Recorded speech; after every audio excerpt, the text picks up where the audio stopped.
एक मजलूम और दुखी औरत आंसुओं से भीगी आंखों के साथ हजरत गौसे आजम शेख अब्दुल कादिर जीलानी रहमतुल्लाह अलैह की बारगाह में हाजिर हुई। उसकी आवाज़ कांप रही थी और दिल टूट चुका था। उसने अर्ज किया, या शेख, मेरे शौहर मुझे तलाक देने की धमकी देते हैं और मेरी सास ने भी कह दिया है कि उसे घर से निकाल दो। मेरी खता सिर्फ इतनी है कि मेरी गोद खाली है, मेरी कोई औलाद नहीं। ये सुनकर गौसे आजम का दिल दर्द से भर आया। आपने निहायत शफकत से उस औरत को तसल्ली दी और अपने मुबारक हाथ दुआ के लिए उठा दिए। या अल्लाह, ये तेरी बंदी बड़ी आजमाइश में है, इस पर अपना करम फरमा, इसकी झोली भर दे।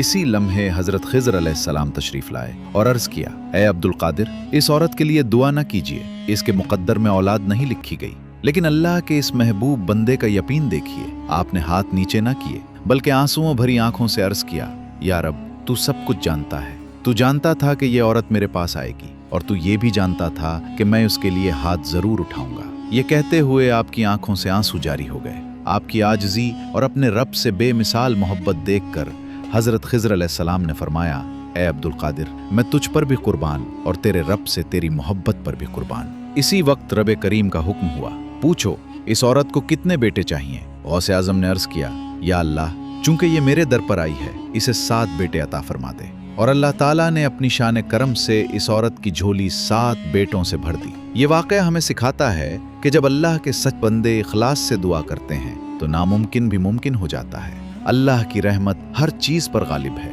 और सच्ची दुआ तकदीर के फैसलों को भी बदल सकती है। प्यारे दोस्तों, वीडियो आपको पसंद आई है तो वीडियो को लाइक करें, शेयर करें और हमारे फेसबुक पेज को फॉलो करें।